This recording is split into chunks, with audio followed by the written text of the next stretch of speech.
do something. I'm kind of scared to do it because, bro, it's never been done. And like, what if something happens to me for doing this? If you don't know, I am Navajo. If you hear yelling, I'm sorry.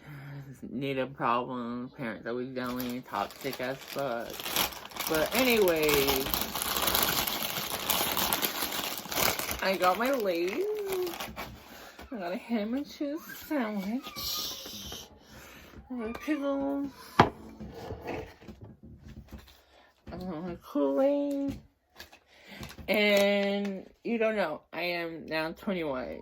And I am of age to do a little. And so I do that. So that's why my eyes are red. If you do have a problem with that, I kind of don't care. I am 21. I am my own person. So yeah, if you don't agree with my habits, then I'm sorry. But here. So one thing about YouTube that I used to love to do when YouTube a long time ago was I used to watch scary story videos, and like, you know, it's like the ones where they read the stories from Reddit and stuff. So I was like, oh my god, I want to do that because I seen like somebody read stories, and like my TikTok about skinwalkers kind of got like huge, and then like whole TikTok world was talking about skinwalkers for quite a bit. So now I'm gonna come on YouTube and read a story that I found. I just type in skinwalker Reddit, and that's the first story I found. And so yeah, let's get into it. I'm scared. So I just found some short stories online about skinwalkers, and I'm gonna read them. I am Navajo, so something might happen to me, so should I do the video? No. Am I still want to do it? Yes, I am. Look at this, y'all. I am scared already. Yanagoshi is watching me. Because my grandma on my mother's side has always been superstitious, for lack of better words. She's not religious, but she does believe in a lot. My grandma on my mother's side was always superstitious, for lack of better word. She's not religious, but she does believe in a lot of paranormal stuff. My mother was full-blooded Navajo, and her father was Irish. Either way, she never been anywhere east of Montana, and never grew up in Nevada. One year, when I was in grade school, we went to visit her. Most of the visit was pretty uneventful, typical boring old people stuff, except she always kept her curtains drawn down and would always peek out the window.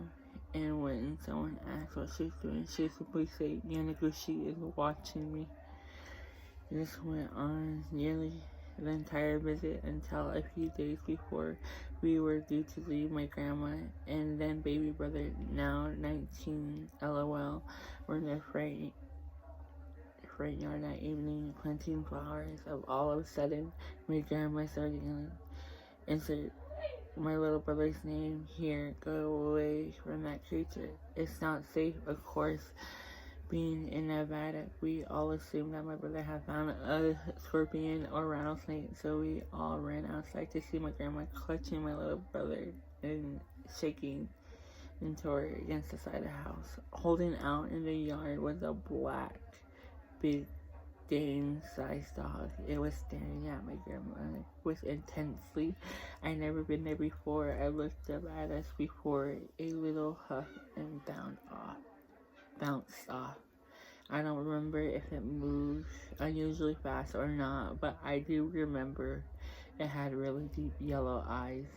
When my mother asked her grandma what had happened, she kept repeating, Yanaguchi has found me. She had moved a couple weeks after that. Oh, bro, these stories are freaking scary.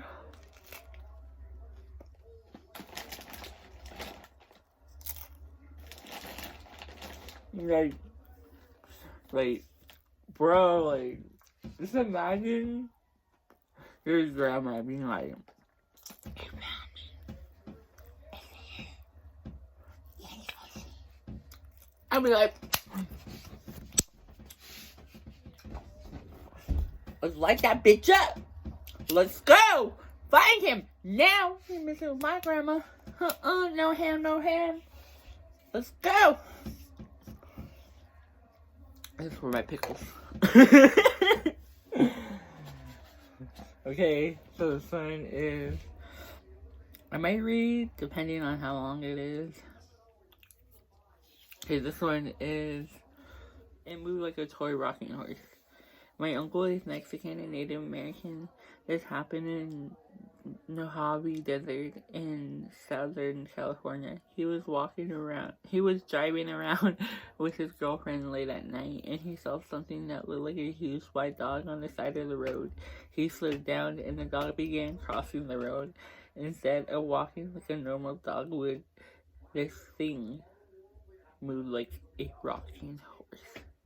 He said it stopped in the middle of the road and stared at them, and his eyes were red glow. My uncle is the most badass person I know, and it just scared the crap out of him. Yeah. Your uncle, like, honestly, if you see something like that, you gotta take your ass. It's best just to run and pray to God. Pray to whoever you believe to that they don't follow you, because they will follow you.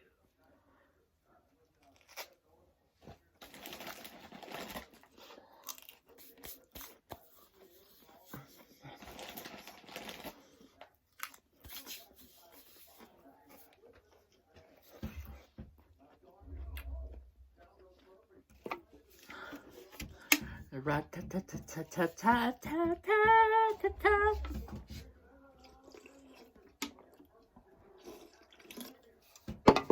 I'm on the red. Ay.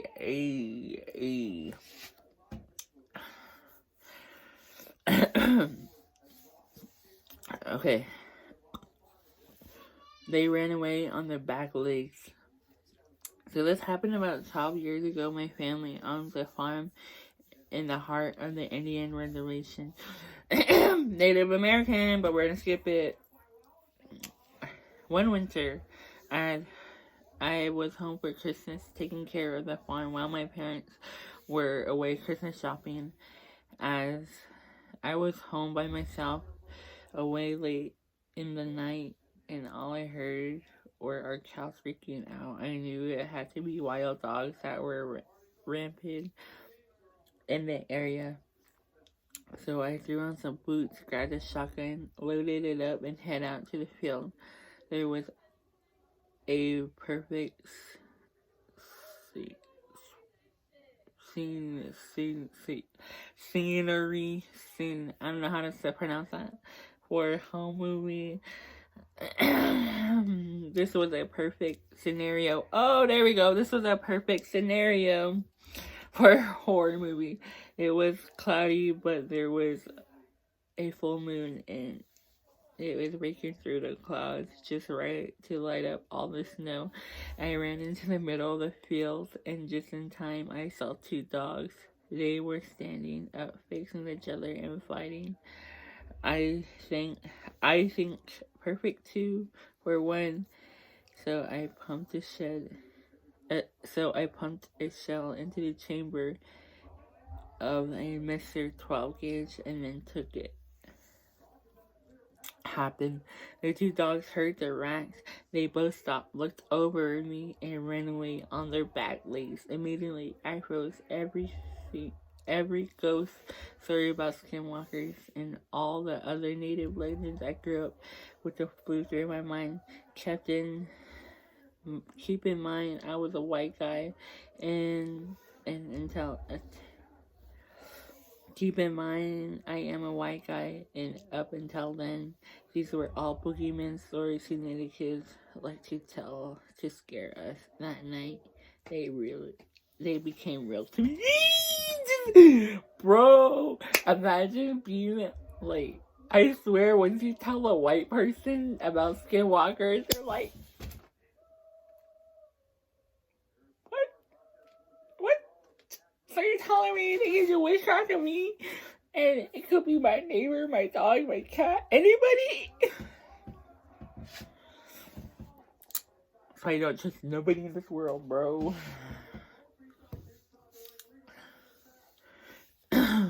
Okay, this one is pretty long, so this one's gonna be my last one. It had a dog's body, but with human hands and feet. I'm scared already. It was... How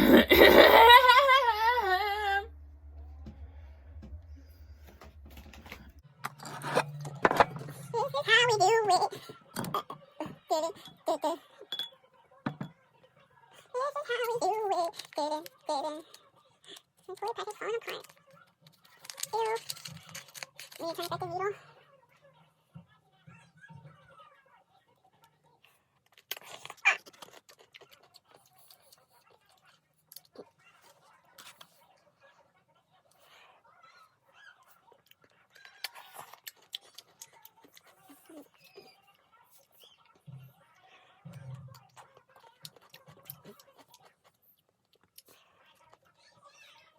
These stories got me fucked up. I'm scared of sleep tonight. Y'all know I'm big burning theater and face tonight.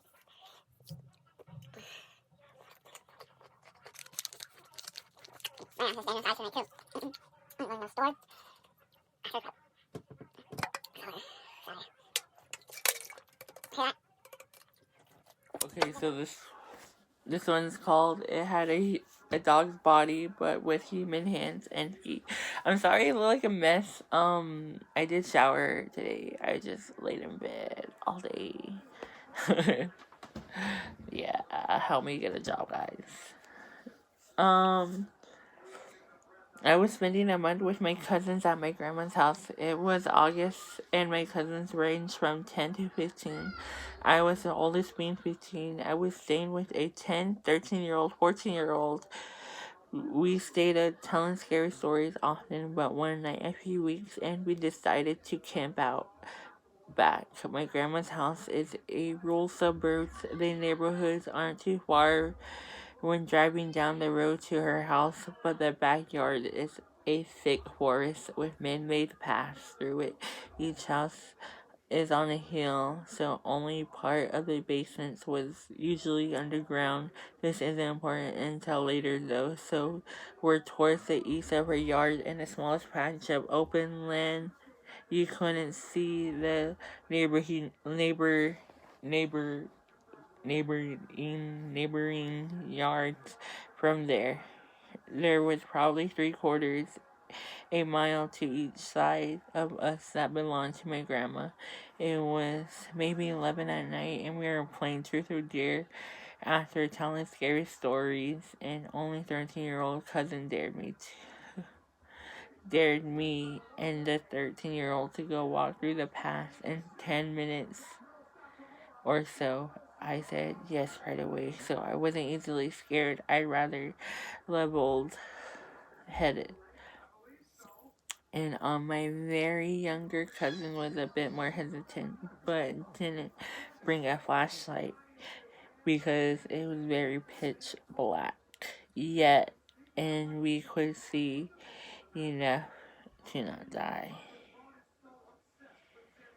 We were walking through the path for 5 minutes, and we could barely see the fire through the trees when we decided to turn. In the middle of the path, there was a large dog-like creature hunched over on its front hands an inch from the ground. What I remember most was how his eyes were fucking bright white, and it humongous dog shaped like a human like head, but a dog like body, but the human hands and feet. It looked right at us, and I knew I was paralyzed with fear. It dashed away the opposite away from us towards a creek that ran through the yard. Eventually, my cousins and I screamed bloody murder, and the other cousins and grandma ran to us. Each remember much here because I was really disoriented. I couldn't think properly, but I didn't wake up in bed, so I assumed that I was brought up to the house. All the kids slept in the basement, in the big room with sliding glass doors to the back outside. As the room was on the side that wasn't underground, my bed was pressed against the big glass windows, and I could see my cousins playing outside down below the house in Michigan. So it was slightly chilly, even the end of August, and there was a slight breeze, so I put on a jacket and ran to join them outside. Skipped breakfast, not wanting them to miss out on anything fun.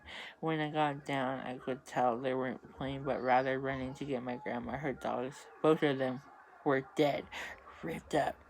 Yee! That night, we went to bed early. I woke up at maybe 2 in the morning because I felt something hit my head. My cousins were sitting on the double bed opposite on the side of the room that was one bunk bed and the double beds were me and my 14-year-old cousin. They were quiet and staring at me. The 13-year-old nodded his head towards the window and I froze. They all looked afraid.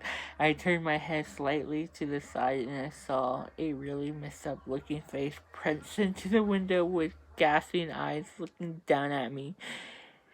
I screamed so fucking loud and bolted. My grandma called the police. I told her what happened and they found nothing. I went home after that.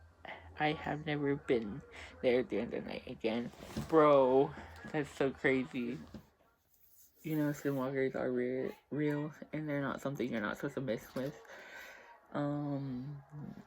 Let's hope I don't die for doing this video because I might die.